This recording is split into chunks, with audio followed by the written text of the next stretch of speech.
Frank Bravo, and welcome to Your Tech Makeover, the podcast that gives you tips and tricks to help simplify and get more out of the technology in your life.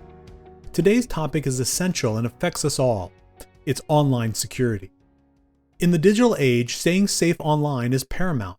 We rely on the internet for so many aspects of our lives, from banking to shopping to socializing and entertainment. But with this convenience comes the need to stay vigilant and protect ourselves against criminal and cyber threats. One crucial aspect of online safety is creating strong passwords.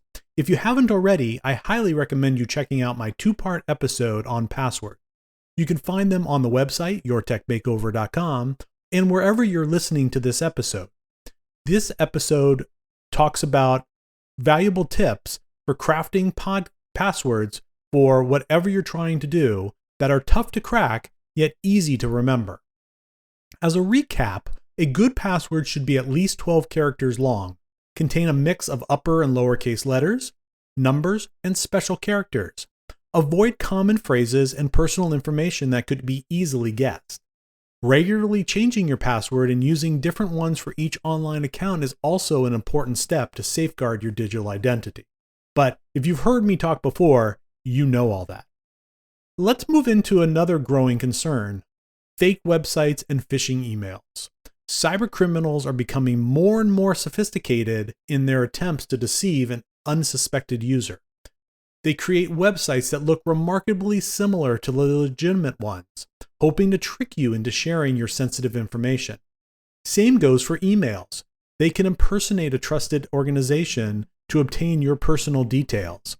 With the rise of artificial intelligence, these scams are getting even harder to detect.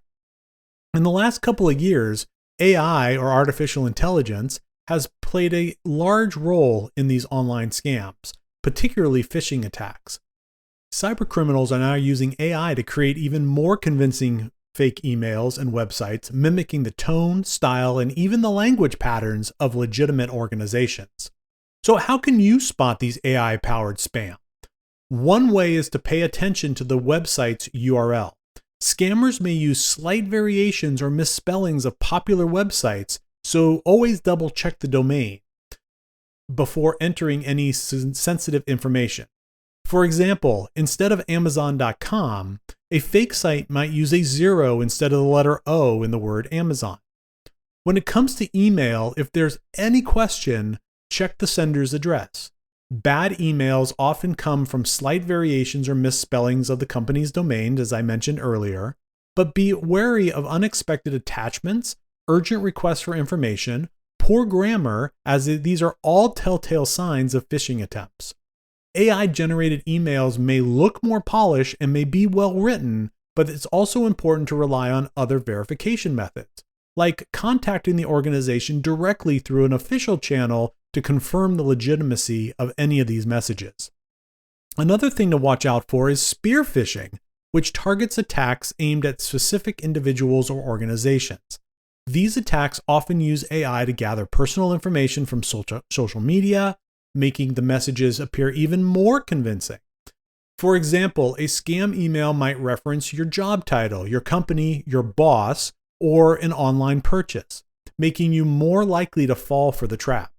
To protect yourself, avoid sharing too much personal information publicly and be mindful of your privacy settings on these social media platforms.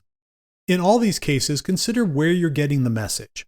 If you're getting emails about your personal accounts on your work email, but you've never given your work email address to the company, that's a huge red flag. In addition to phishing, AI is also being used to create highly realistic deepfakes. These are videos or audio recordings that uses someone's likeness or voice to make it seem like they said or did something they didn't. Deepfakes have potential for causing serious harm, from spreading false information to damaging reputations. Imagine receiving a video call that looks like it's from a family member asking for money in an emergency situation, only to discover it was a scam. While the technology behind AI and deepfakes are impressive, it's important to remain vigilant and skeptical of unsolicited communications, and it is key to protect yourself from these type of attacks. Beyond these particular threats, technology can be used by cybercriminals to automate tasks like password cracking and data mining.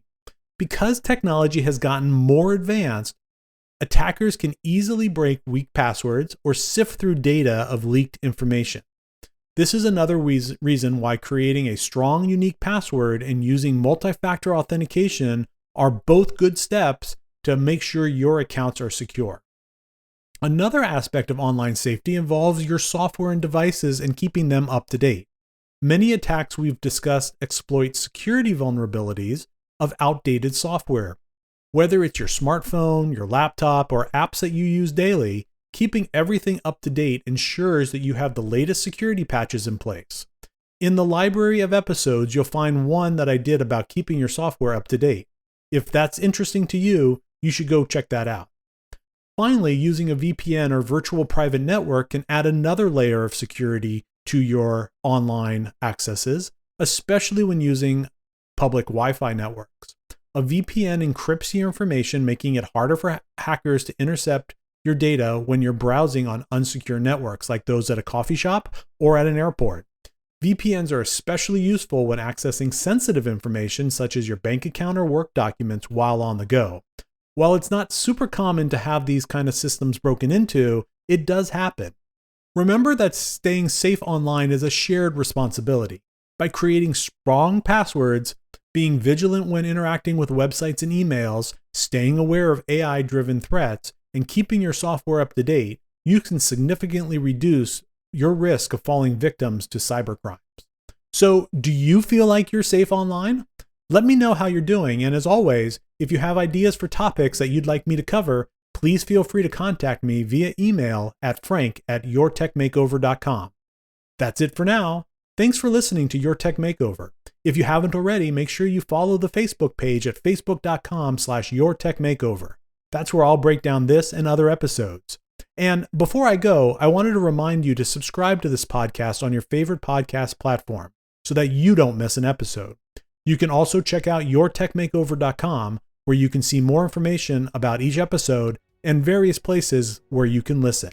If you want to find out more information about me, please visit bravoitc.com. Until next time, I'm Frank Bravo, and this has been Your Tech Makeover.